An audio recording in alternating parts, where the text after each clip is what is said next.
And here we begin. I am joined by Claire Baker from YBFIT Training. She's owner and director. You're going to hear a little bit more from her, but we thought we should jump on to talk to the FitPro community about how you can truly connect with your group, your classes.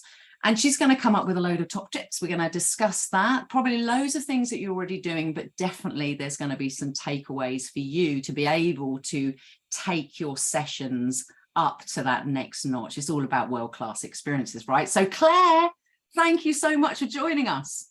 Thank you for having me. It's a pleasure to be here. Yeah, I loved your little cheesy wave there. That's fantastic. So I guess what I want to know from you, Claire, is a little bit about maybe your experience in the industry of why you wanted to talk about this topic and why you feel, as Claire, as YBFIT training owner and director, why you can be a voice to talk about true connection. Over to you. Well, I mean, I've been in the fitness industry a reasonable amount of time, as we've discussed, and probably some watching this may see that as of both of us, especially in our local areas. And so I've done many roles, and I just you see things, and with regards to obviously with YBFIT training, you know, we see people coming through, and we see when they get out there and they're teaching, whether that's personal training, group exercise, whatever these guys are doing and enjoying, and it's so good to see them enjoying it. We see kind of like, okay, the rawity of it sometimes. Is that a word? Rawity? Have I made that up? I know what you mean, like almost like the beginning, sort of like conception or inception of the beginnings of it. I get it. Yeah. Absolutely. And, you know, and it's great to go there raw with all that enthusiasm and everything else. But sometimes having that little bit more connection or confidence to connect, isn't it, with people, with their audience, with their participants, with their clients, having that confidence to connect alongside the skills, the practical skills and the knowledge that they've learned on their training is what can sort of escalate them into being that next level instructor. But of course, we know, having done this for a while now, we know that comes with time. It's not something that happens overnight, but sometimes just a few little things to steer them on their way because of things that maybe we've learned along the way. And a lot of that is just how to treat people, how to connect with people, how to connect visually, verbally with your clients, and how we can resonate with people and relate. It's all about being relatable. And, you know, I'm a believer in the law of attraction. Like attracts like, right? So therefore, we often get our clients, our participants, come to us because maybe they want to be a little bit like us, and that doesn't necessarily mean in looks ways. That maybe there's something they admire about us that attracts them to us, that brings them to our sessions, and we can use that, but it's learning to use it. And, you know, as you're saying that, I was sort of getting that goosebumpy feeling of knowing what that truly feels like. And you're saying, and I love the fact that you're saying it's about them, it's them, it's them. And let's not forget that when true connection happens, it's a two-way street, isn't it? And you're talking about, you know, that sort of law of attraction and stuff like that. For me, it always feels like I want to connect with people with similar energy. And the way I can do that is not by putting on a show, but truly connecting, right? So I think both you and I are big fans of the idea of connecting, right? And I don't think it always comes easily to people. We know that, don't we? When you run courses for people coming into the industry, some people have a real passion to do the job, to work with people, but not everybody knows how to truly connect. Would you agree? Absolutely. And that doesn't mean that they're not going to be good instructors. It might just mean it takes them longer to kind of feel confident approaching new people, feeling confident, you know, working with bigger groups. You know, as you will have seen as well, there are some people that are naturally better one-to-one personal trainers, but not necessarily group instructors. And that's just maybe their personality type, the way they are, just what they are comfortable with. And maybe that's what some people need to kind of realize, is to think that, okay, that's what they prefer, that one-to-one connection. But others are better in groups or are more comfortable talking to more people. But sometimes that can change over time as they've been in the industry and gained confidence and been around more people. Energy is kind of contagious, right? So Very. they're around a positive energy, a busy energy, an enthusiastic energy, and an energy where people want to learn and want to be almost like a sponge, then sometimes that can be contagious. And then people learn together. And that's not just learners on a course, that's within people if they're teaching their participants as well. Because sometimes they're learning together, newer instructors with their class participants, by observing each other, by interacting with each other, having that connection. And I often say to people when they first qualify, especially if it's group exercise, read the room, observe, look at your participants. What do they need from you? Yeah, because if whatever has been planned for the session is going ahead, and it can become quite apparent that whoever's in the session of participants, they're not getting it, or they look confused, they're not able to follow for whatever reason. It could be a multitude of reasons. So let's read the room and change, adapt. Adaptability is the key. Don't you think? Yes, very much so. No. And it is, you're so right with that. And for me, I hear the word confidence and stuff like that. I think people new to the industry, if they're very prepared and can understand that it's okay to adapt, and they almost like have a contingency plan in their back pocket, I feel that's when they can connect. Because I think if you're so in your head about what do I do here, what should I do, that it means that you can get lost with what is probably one of the most impactful things, which is reading the room and connecting with them. Because after all, that not everybody comes for a workout, do they come for an experience, they come to connect, they come to be part of a community, they come to see you, they want to just have time out for themselves, they want a break, they want some distraction. It's not just to necessarily work the body, it's about something greater than that. So I think we're both definitely on the same page, thank goodness, because that would have been a very awkward webcast. But you spoke about reading the room. And what I want to do is I want to dig a bit deeper where you started to talk about sort of adapting and stuff. So how do you think, because in the criteria often talks about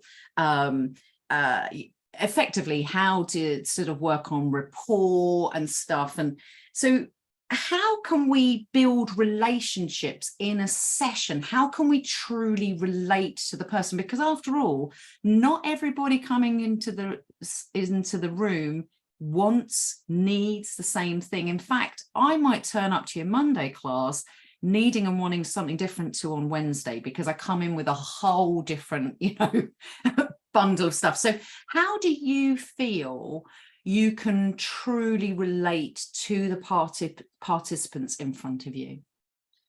I think as an instructor, it's almost like taking a step back and trying to put yourself in their shoes. Yeah, because making that eye contact and making them feel welcome and become relatable. So if you put themselves in their shoes, maybe you as an instructor, even especially as a newer instructor, might need to consider, okay, how did I feel the first time I did something new? If you've got new participants, yeah, even if there's people that have been there before, how might I feel if I'm going to somewhere and it's a new instructor, somebody that I've not met before? Maybe it's not the fact that that person in the room is new, but they're a little bit wary of a different instructor. We need to be aware of both sides of that as instructors. And, wasn't it, don't they say first impressions, isn't it the first 3, 4 or 5 seconds that make the difference? That eye contact, that smile, the whatever it is, so if somebody is walking into a room as an instructor, whether it's a regular instructor or a new instructor to that session, that class, And if they're walking in with their head down, on their phone, not showing any interest to anyone that might already be there, because let's face it, these days a lot of the participants will get there before some instructors. I'll say some. Yeah, well done. If if the instructor's walking in appearing not interested, well, that creates an atmosphere initially. I've been there. I've actually taught a class, for example, and my people that I've just taught are just packing away. We finished our class. I'm packing my stuff away at the stereo, whatever it is. There's a little bit of milling around, and the next group are coming in because they can never wait outside, can they? You know what it's like. And then the next instructor comes in, and she doesn't even bat an eyelid at anybody. And it's all a bit like, oh, hello, who's this then? But so all the people that are in that room, there's already a little bit of a sense of, oh, she's in a bad mood. And really, we shouldn't be doing that to our participants. We should be going in there and being like, oh, hi, everyone. My name is, my name's Claire. I'm here to teach you today, especially if it's not your normal class. If it's your normal class, you greet them. You want to make them feel welcome, whether you've seen them 3 times or 100 times before. We want to treat people like it's the first time they've seen us or come to the class, so they know they're made welcome every single time. So reading the room is almost a bit like, let's create the room as well. Yes. Yeah. Oh, yes. Create the atmosphere. Then the room's easier to read because hopefully we're creating a good vibe in the first place. Yeah. So I now when I teach, I think of the zone near the stereo is the place that I need to try and stay away from. So when somebody comes into the studio, I walk to them, rather than them having to come in and sort of put themselves in a piece of the room, like this is where I snap. I actually go and I just go, hi. And that, so instantly it's not a them and a me kind of thing. So I do that. And certainly at the wrapping up of a session, I go to the door and see them out of the room, and that, when I started including that did make a huge difference. And I thought I was good at connecting anyway, but what that did was it made it like I took ownership of it from the moment they stepped in, rather than, right, I'm prepping, and I'm like, hello everybody, and here we are connect. I mean, it just feels very weird. Let's be honest, you get on an airplane, cabin crew are there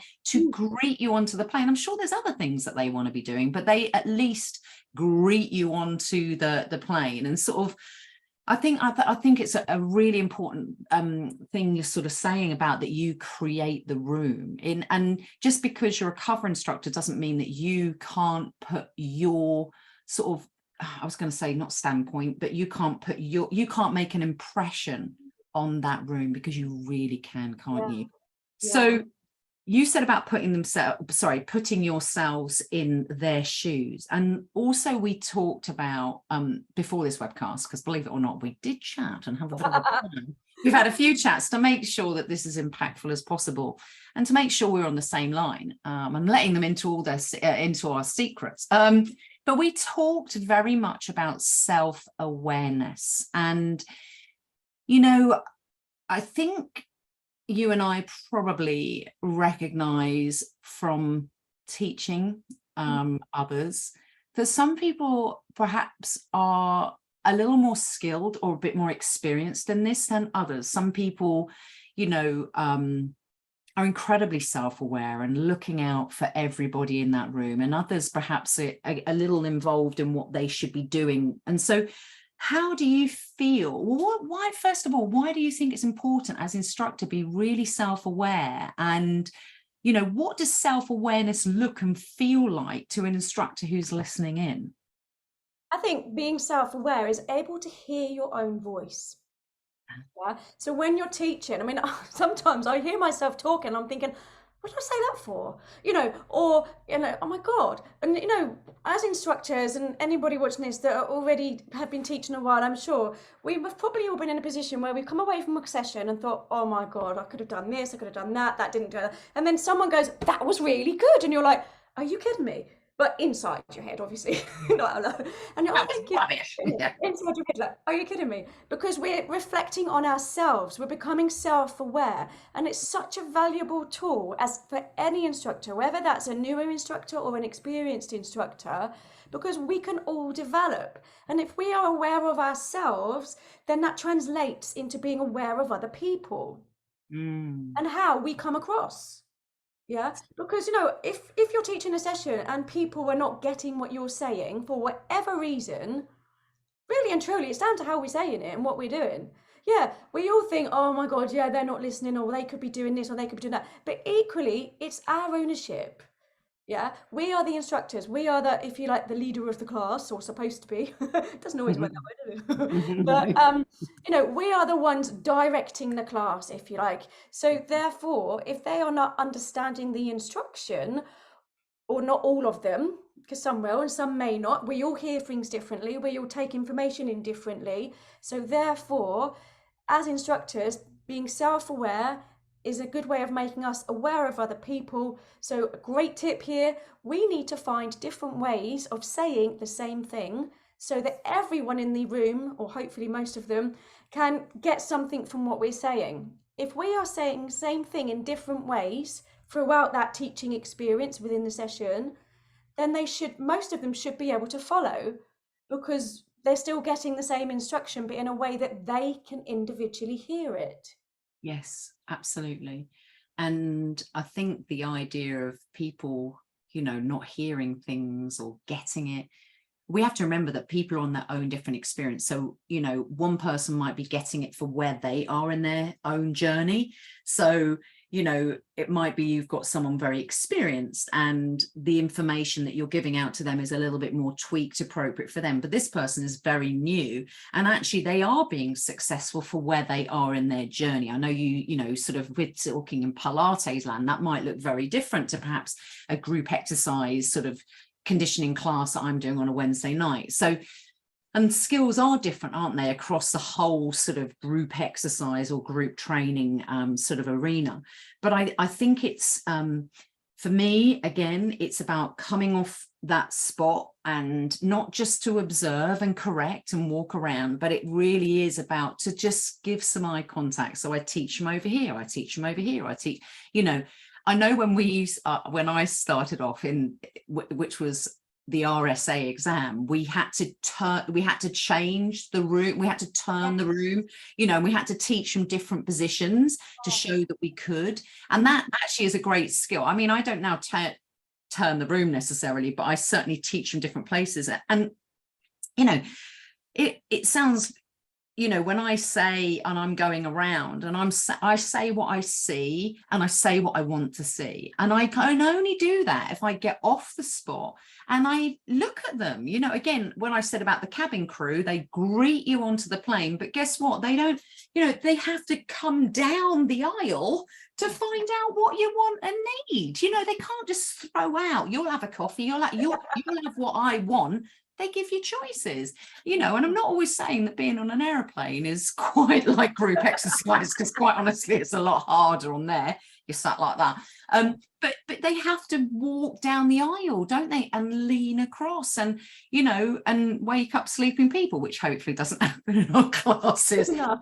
Yeah. But for me, it's, that connection is a real skill that we need to tap into. And I sometimes I think that, it's easy to sort of think, well, you're looking at someone else and thinking, well, just do this. But not everybody finds it easy, but it's okay not finding it easy. That, for me, that's okay. If it's going to make a difference and it's impactful, you'll try. If you think it's too hard and you think, oh, I can't, it won't really. If you make an excuse for not doing it, then you won't do it. It won't change. And so for me, it's about knowing how it truly will impact people, that you will do it. I remember once I was presenting this sort of education and we were talking about, learning people's names, and they were going, yeah. And there was this brilliant moment where she said, I just can't do it. I can't do it. And I said, and I wasn't rude, but I was sort of saying, it's not actually about you. This is a skill that's for the other person. I said, how would you feel if, you know, you came in with your mum to my class and I still didn't know her name after 6 months, and I was going, Mrs. And making it about somebody else. She was like, oh yeah, I think. And then she was like, do you know what? I'm going to make more effort to actually try, because it's easy to say, I can't. Yeah. I can't. That's not easy to me. So it's, you know, I guess both of us are just sort of trying to invite people to give it a go. So there's always a way, right? People, you know, it's like the word can't and the word failure. I don't particularly like those words, because people are saying they can't do something, but it's because they don't find it easy. Yeah? So there's a block, right? So it's a way of giving this person a way to do it, maybe building something in gradually so that it can be achievable, small steps and all that. But the word can't and the word failure is, to me, final. Nothing is final. There's always a way. It might be a different way to someone else, but does that matter? No, because it still might get you there, but probably at a different time. Again, does that matter? No, we're all on our own journey. So, you know, absolutely. And with regards to adapting to your clients, to your participants, to your group class, whatever it is, what I like to think and say to our learners sometimes is a bit like, okay, you're planning a session. Actually, what you're doing is you're planning 3 sessions, because you've got session A, B, and C, right? Session B is the one you're thinking you're going to teach. Session B, the one in the middle. Session A is the modified, regressed, adapted version. Yeah. Session C is the progressed version, the harder version. So you've got your session B, the one in the middle that you think you're teaching, but actually you've got lots of different people in that room. No one person is the same. That's fact, right? No one person is the same. So you're going to bring in a bit of A and C to make B work. Yeah. You know? Yes, absolutely. So it's all about having those adaptations, modifications, the regressions over here, the thing you think you're going to do in the middle, which none of us end up doing. And then over here, the progressive, the harder options, if you like, the things that are going to make people more challenged. But you can have so many different people in that room. There's going to be an A, B, and C going in that room. And I often say when I teach, this is great. You're all doing different things. That's good, because you're all different. But they're all doing the same exercise, but in a different way. I say exactly the same. And I say it's exactly what I want to see, because you're all different. I've got 15 people here. You're all doing different things. So you're doing what's right for you. I could not agree with you more. You know, and regularly I'll say things like, look, we're not wearing matching uniforms, so why should we match in our movement, you know? And I think that's really key. And I actually don't know why I said actually twice, but I'll say it again.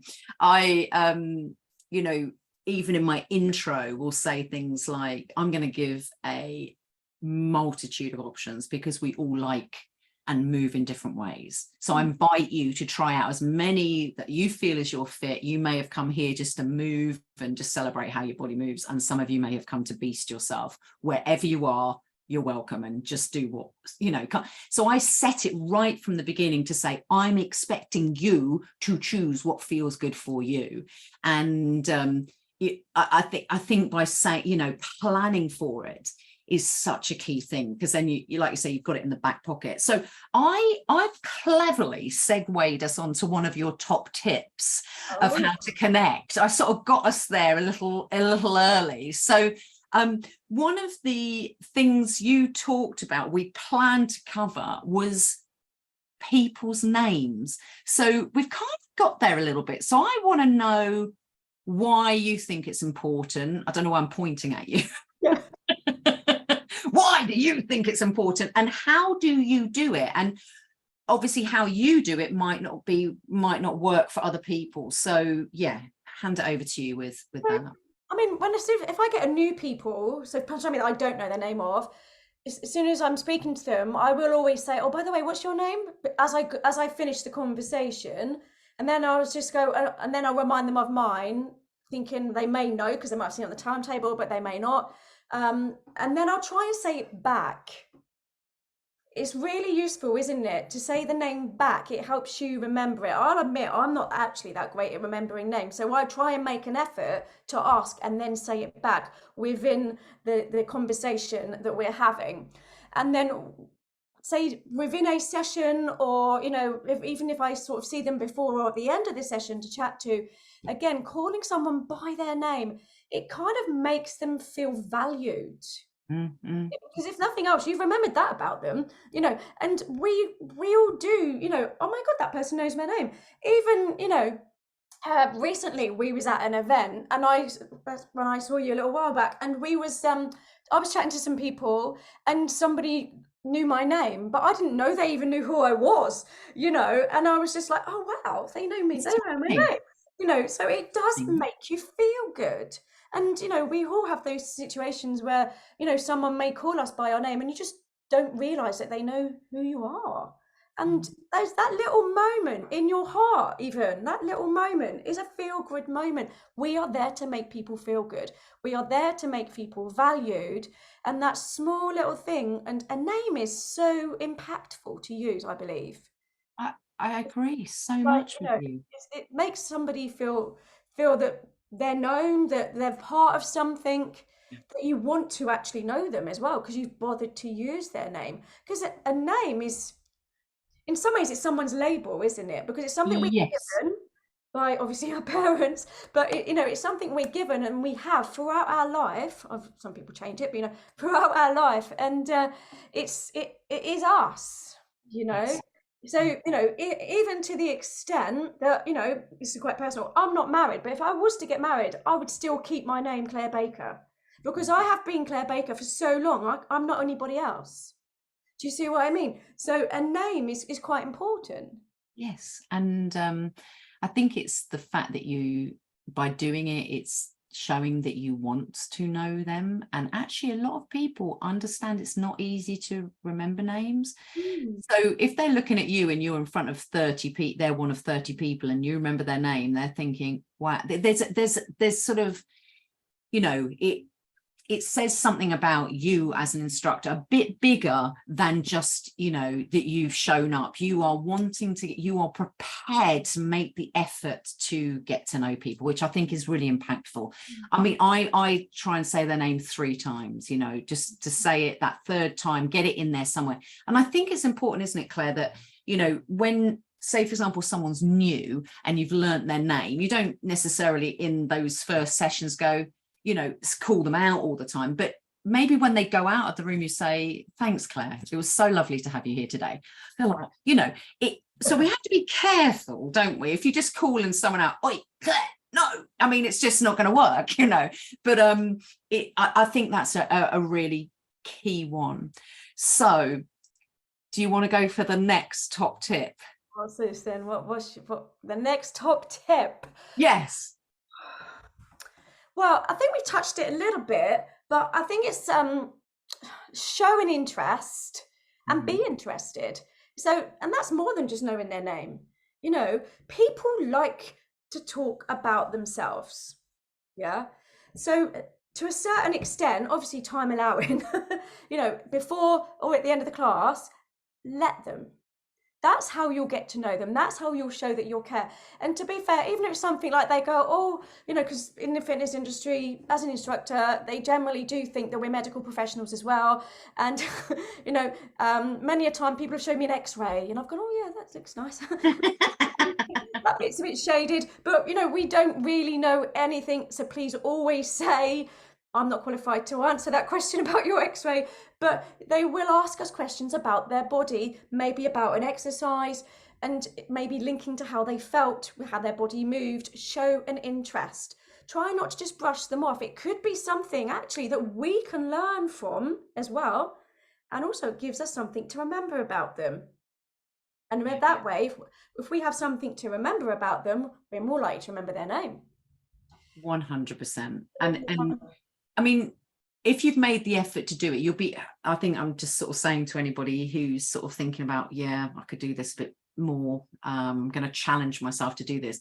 If you're making the interest, you're taking the time to be curious about people, I think sometimes we think, oh, I can't do that because I'll never remember. Believe me, if you ask them, you hear it, actively listen, and you'll be surprised how much you remember. You'll be like, oh, how was Malta? And you're like, how the hell did I remember that? It's because you asked and you took, I mean, sometimes I think it's those sort of follow-up questions. It could be like you say, oh, I'm off on holiday to Malta or something, at the end of the class. And I go, oh, have a great time in Malta. I've reinforced it in my brain, so it's another way. And I know, I think some tips can feel, it can feel a little contrived, if you're, it sounds like everything I do is really sort of considered, and I'm hoodwinking people but I'm genuinely interested, and I genuinely think I'm good at this now, but I have had to practice the skill, and also I've wanted to connect and impact people. So how do I do that better? I've learned through other people, through the relationships I've shared. I've watched other people, see how they do it. But I guess, Claire, if I was to watch how you connect with people, it's going to look very different to how I do it. And people buy into the energy, don't they? So people will come to my class and maybe not choose yours, and vice versa, and that's okay. But I guess if we're showing up as professionally as we can, then that's really key. Do you want to give us another top tip? It's fine if you look at your notes. Or did you want to come back on that? No, I think that's fine, because I think really when we are connecting with people, I mean, I'm quite tactile, and I actually think I'm quite naturally nosy too, which really helps find things out, but maybe it helps. But also having that eye contact. So when you're talking to someone, it shows that you mean it. And sometimes, I find myself, and again, like you say, it can sound contrived, but it actually isn't. I find myself doing it, and then I think to myself afterwards, you just touched their arm. But, just that kind of being quite tactile. You read, I mean, we're talking about how to read, but you do generally get the feel of who you can do that with. Yes. And I teach a lot of Pilates and other group exercise classes, and I joke about it to the other instructors. And another instructor I bumped into just yesterday said to me, "Oh my God, they love you here." But she went, "And you did tell me," because I actually trained her as well. She went, "And you did tell me on the course that old people love you." And I went, "I wasn't making it up." The older generation generally like me, but I think it's because I have that eye contact. I like that little touch of the arm or the hand or whatever. The older generation, I shouldn't say older, the more mature ladies that come to Pilates, for example, they like that connection. They like the fact that you take the time to listen to them. Absolutely. And that makes a huge difference, just listening sometimes, not even telling them anything about yourself, just letting them talk. Absolutely. And I think, certainly as I've got older, I'm 50 now, I think it's also a skill. I think it's a skill that we learn with age as well. I certainly felt I learned that skill younger, because I got into teaching when I was 19, so I had to pick up that skill quite quickly. But it's also a skill that I tend to see people who perhaps have a bit more time, who've had a bit more experience in life, that can connect well. I really don't like it, but you can see people having superficial chats, which I'm not a fan of superficial chats. I like to get to know a person. So hence, I suppose that's why I like to do it in classes. But so maybe if they're used to conversing like that, if you can step into that, then they're like, yeah, I really like that, and I'm connecting. It doesn't come naturally to everybody, does it? And I think there are some people, like you say, you might touch someone's arm as a reaffirming kind of little, it was lovely to have you there. And there'll be some people that keep your hands off, because it's not going to work and stuff. But there would be, you haven't read them well. So it's not just about reading the room, it's about reading people, isn't it? Yeah. Give us another top tip of how you think you can connect. So what have I got here? Just remember, as an instructor, we are there to make them feel good. It's not about us. Yeah. So, it's a bit like a hairdresser, right? They hear so much stuff, I imagine, from what I've heard, but they don't necessarily say a lot about themselves. Yeah. As a group exercise instructor over the years, I've heard from participants that have said that they've had instructors and they've heard personal information about the instructor while the instructor's teaching the session. And it's like, that's not connecting in a way that's giving them the exercise experience that they've come to or wanted to come to, I don't think. Yeah. Yes. So for us to be able to connect, we just need to make it more about them. Yeah. That, you know, it's, we are there to, this sounds corny, we are there to serve. You know, that sounds really corny, doesn't it? We are there to serve, and to a certain extent, we are there to put on a performance. And sometimes, like, you know, years ago, I used to think to myself, learning choreography. So back in the day, I used to teach pre-choreographed classes, without mentioning any names. And so I used to kind of think learning a choreography, it was a bit like when a pop star was doing a concert, and they was doing a concert, say an hour, I don't know, right?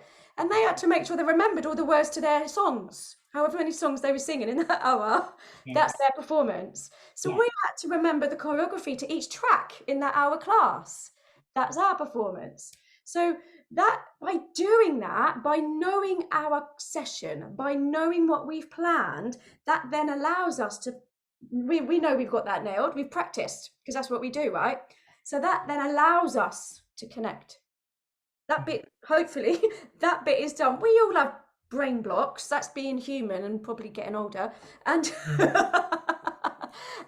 but you know, if we are planned, if we are practiced, if we are ready, yeah, then we have time in our head to also connect. Yeah, because teaching sessions, classes, even one-to-one, let's think about it, is massive multitasking to another level, really. There's so much that we have to remember and do, and that's without the connection.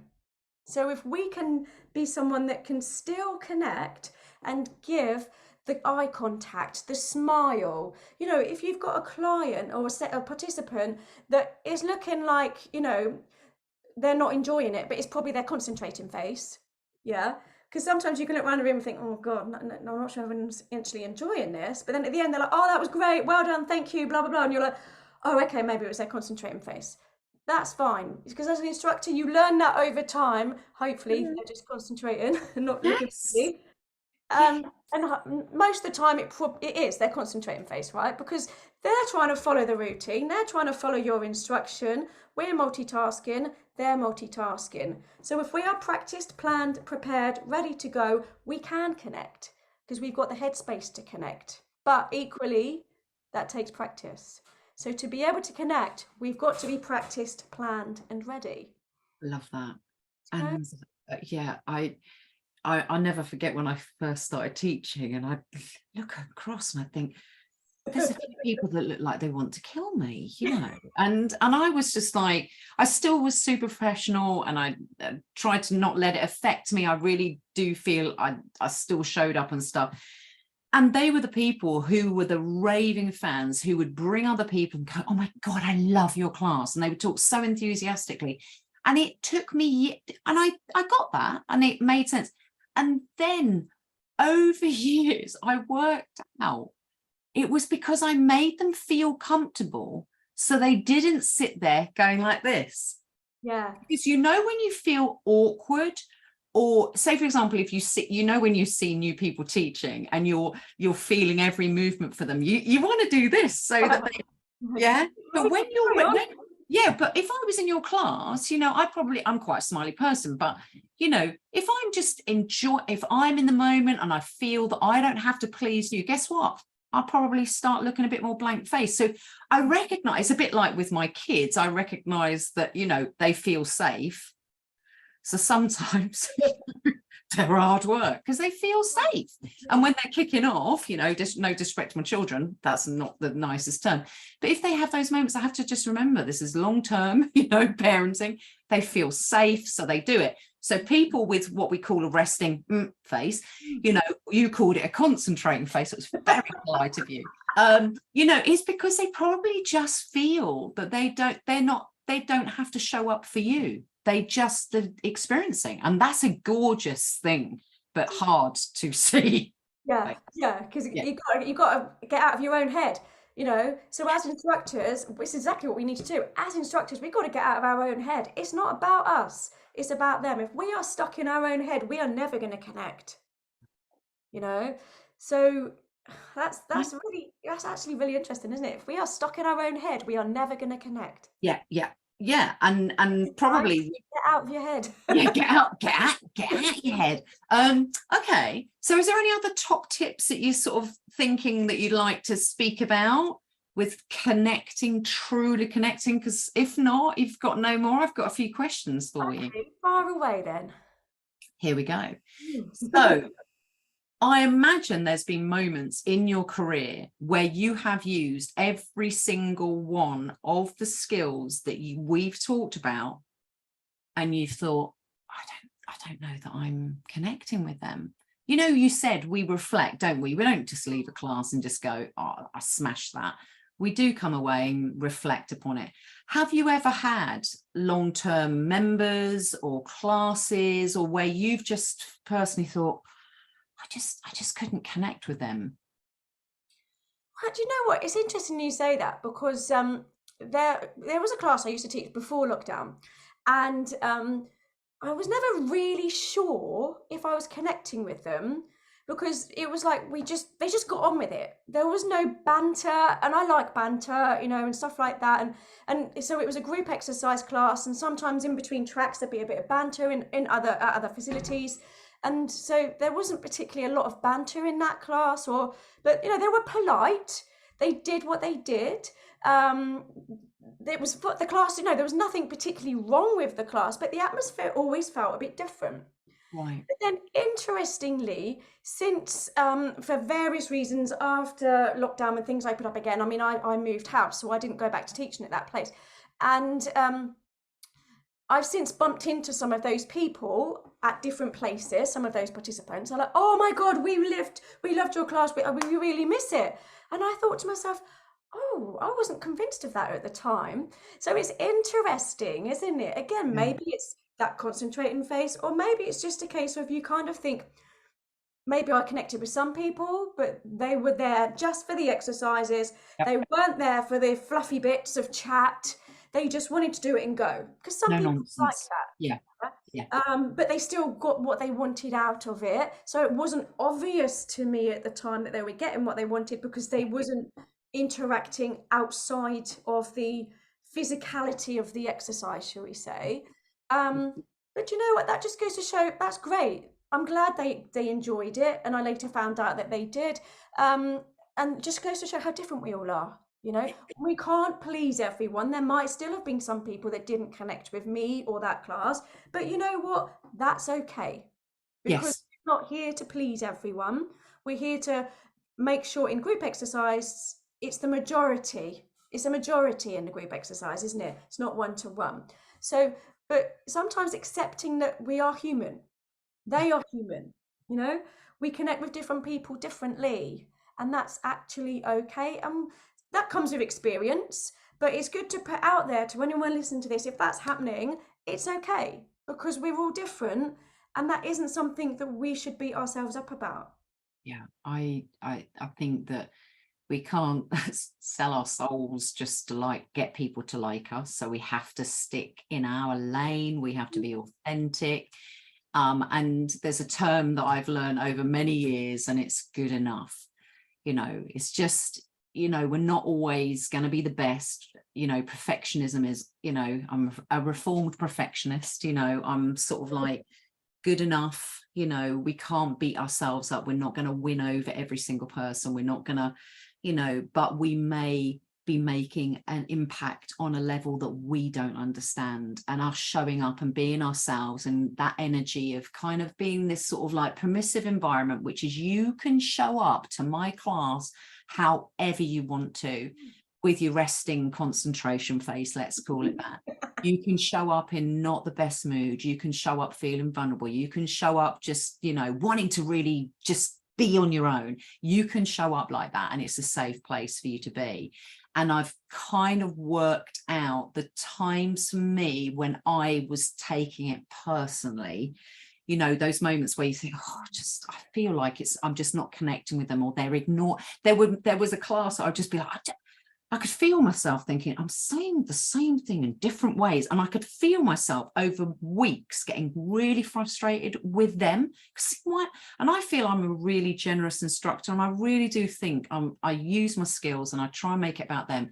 I could feel myself getting really frustrated. And I worked out it was because I was doing too much.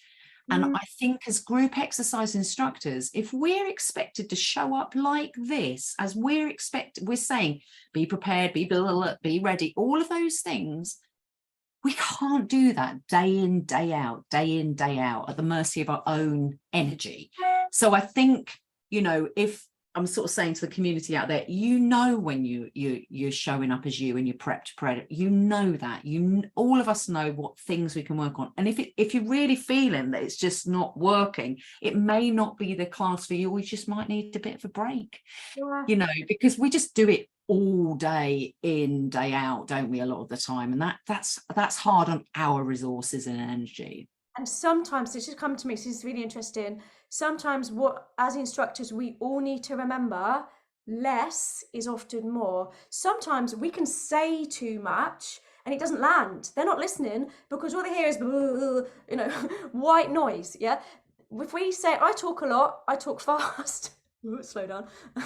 Sometimes we say too much when we teach. They don't hear it because it's just like one thing after another. So pausing, I'm trying to pause now. Pausing is really valuable. That will give the connection as well. This is another good tip. Saying a little bit less or just pausing in between what you're saying so they have time to hear it, so the connection is reciprocated. We need to validate that connection by giving them the opportunity to actually hear or take on board what we're trying to give. Yes, and kind of respond to it internally, like, oh yeah, I can do that. Because I'm like you, what you're saying, Claire, I've had to pull back. Well, I mean, as you know, I'm quite an excitable person and I'm very passionate about things, right? I'm very positive, but I have absolutely had to pull back what I say. And that for me was absolutely wind it in, right? So that's when I get off the spot. That's when I go and chat to someone, turn the microphone off. I'm playful.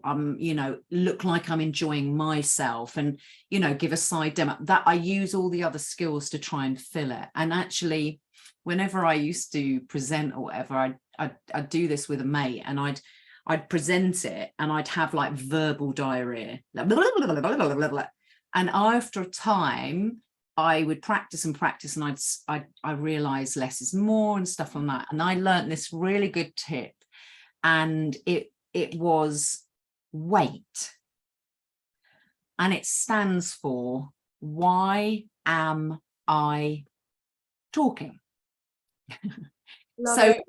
Love it, right?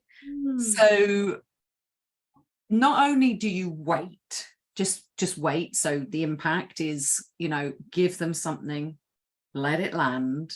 Yeah. Because why am I talking? It might be nervousness, excitability, feeling I've not had enough impact. It could be fillers. I don't have to be an MC to the music.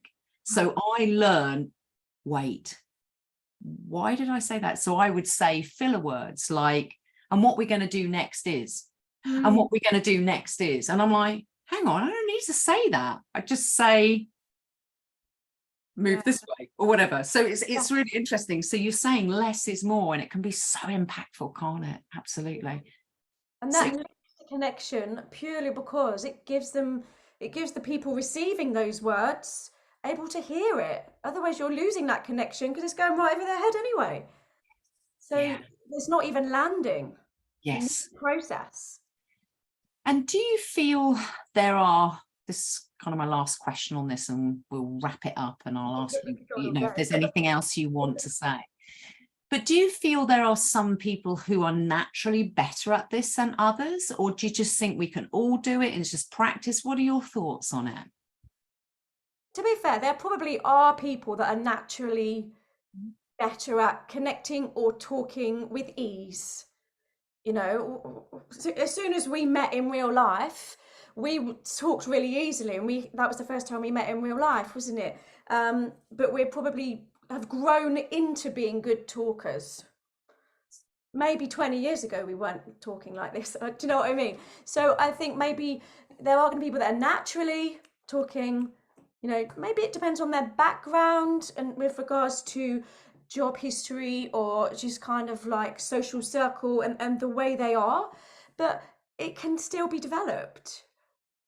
Yeah, most definitely. Anything, if you want to do anything strongly enough and do it well, it can be developed. Yeah, like I said before, it may not be that it happens as quickly for some people, but they can still get there. And actually, the way they do it might be differently. The way that somebody talks to someone is always going to be different. The way you talk to someone is different to the way I talk to someone, even though we are both good at talking. But you know, that again is what will help us resonate with people that are like us or people that want to be like us, and that's what we can hook into. Yeah, people can hook into. Yeah, and you know, you guys are YBFIT Training is a fitness training provider, and the role that I've done as tutors and stuff is, and I imagine you've seen this as well, is that some people turn up and if I say they come across as quite shy initially, that's just an observation, and we're all very different. I think I'm an ambivert, so I'm a little bit more introverted. I mean, I don't come across like that in work, but I like a lot of time to myself, but I'm quite a bubbly, positive person. And so I think some people would go, oh, she'd make a good instructor, you know, and this person over here that's a bit shy and maybe seems quite quiet naturally in life, that I have seen people on a level 2 ETM time and time again who have been quite sort of, they've shrunk in any group discussion. They've shrunk, they've kind of wanted to come away from, you know, like talking about themselves or anything, and they have got up and they have taught like, and I've been like, wow. You know, so I'm sort of inviting people to think it's not about who you are in life. It's about how you turn up in your job or your passion. And you're right, it can be developed. And I'm sometimes blown away by people who've not even been in the industry, who just go, right, this is how I'm going to present myself and come across and impact the people in the session. And I've just been like, you know, when you watch it and you goosebumps, you're just like, it's so exciting. Like they step into the front of the studio and it's like a switch is flicked and it's just like, where did that come from? How amazing, you know? And it's right. Back to being a performer, you know? Yes. Maybe it's somebody bringing out an inner personality that they don't show to other people. You know, like I remember when I first started teaching group exercise, and one of my closest friends was in the class. And I was really self-conscious because she said to me, oh my God, I've seen you so differently now, because you don't obviously talk that way to your friends. You don't actually come out, you know, but when you're leading a class, yes. You know, and you've got someone there that's known you since before you did that. And then it's a bit like, oh my God, I was a bit self-conscious that she was seeing me like that. But actually she was like, oh my God, you know, so there's different sides to all of us, and different environments bring that out in different people, don't they?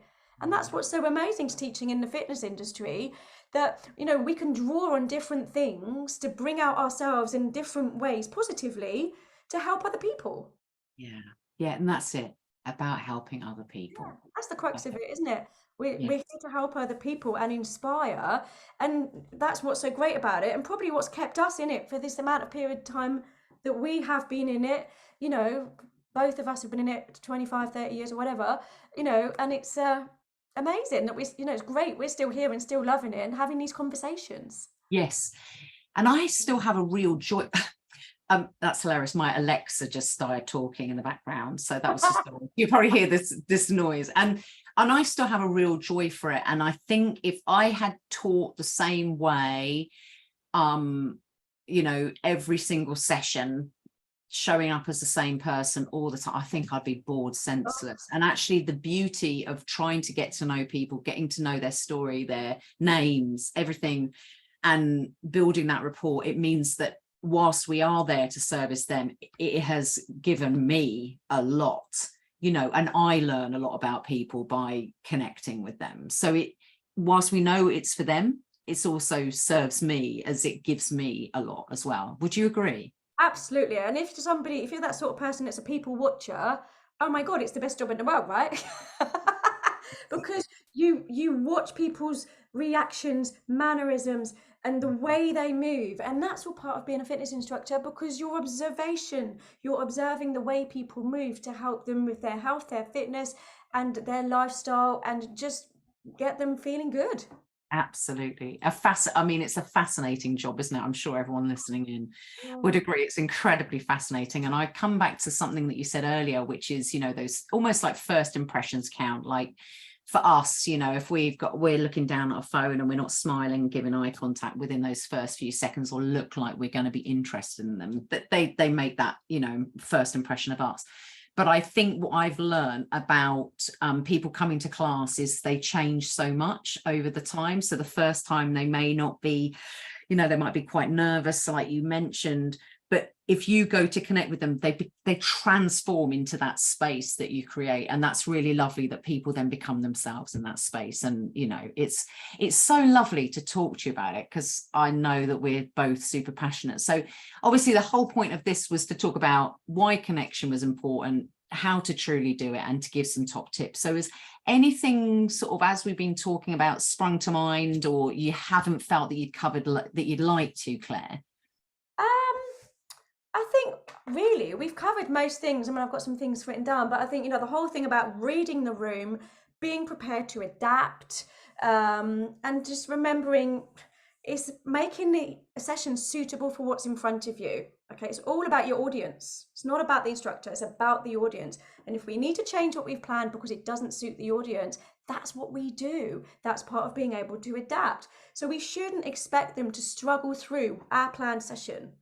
Yeah, because we should have the ability to adapt. Remember, our planned sessions, session B, what's happened to session A, session C, can we bring it all in to make it the right one for what we have in front of us? So who's in front of us, that's what session is all about. And that's about reading the room, because what is in front of us is the room. Exactly. It's all about them, not us. Absolutely. Love that. I want to come to one of your classes soon, and I'll be like, it's all about me. It's all about me. Wasn't there back in the day? It's all about. I can't sing. I can't remember who sang it, but I love the fact that you have sung on a webcast. oh, And cut that bit. no, we so won't be cutting that bit. You know the song. I did. Yeah, I'm just mouthing the words because I think you can sing. It sounds like it, but I think suddenly we'll be having a lot of people going, no, I'm out. So I am going to follow up. I'm going to follow up after that beautiful singing. I'm going to follow up with how can they follow you, YBFIT Training. You know, I'd really love for you to share where people can sort of reach out to you. Yeah, so obviously we've got our website, YBFIT Training, www.ybfittraining.com. We've got our social media channels, YBFIT Training, Instagram, LinkedIn, and Facebook. So yeah, you can find us on those social channels and via the website. And it'd be great to hear from you guys if you've got any questions on anything whatsoever, because obviously between Teresa and I, we have a bit of experience in the industry. And also the people listening have got years, most of that. And so, you know, if there's things that we've missed and you want us to talk about another time, I'd love to hear from you. And I'm sure Claire would. Absolutely. I mean, also, do you agree? Do you disagree? I mean, yes, that opens up another whole can of worms, but it'd be interesting to know everyone's thoughts, right? Yes, exactly. So I obviously want to say a massive thank you to the FitPro community for listening in to the webcast with Claire. I'm always so grateful for our community being so curious. And if it's resonated with you, there will be some things that have certainly resonated with you for the things that you're doing really, really well. And I think it's always an amazing practice to reflect on what we're doing so well. And going, yeah. And then there's some other things that we go, do you know what? That's a little lovely reminder. And I'm going to task myself to work on that. And good luck with it. And let us know how you get on. Claire, thank you for your time, your passion, your singing, your wisdom, and all of that. It's an utter pleasure to talk to you. I know at YBFIT Training, she's very lucky. She's got some amazing tutors. Her team is wonderful. I've worked with quite a few of them. So, and I know the sort of, how do I say, the sort of what you've created in your business is got a really lovely feel, and so kudos to you for creating that, because I know that's not always easy in fitness training providers. So I couldn't do it without my team. They're amazing. I know you couldn't. I know you've chosen well, but I think you might be doing something awesome yourself. So kudos to you. Thank you so much. I know we'll probably hear from Claire again another time. I'm going to chat to her another time because she's fun to chat to. So thank you, FitPro community, and let us know if there's more stuff you'd like to hear from us about. Thank you. Thank you. Should we do a cheesy wave? Come on, it's the rules.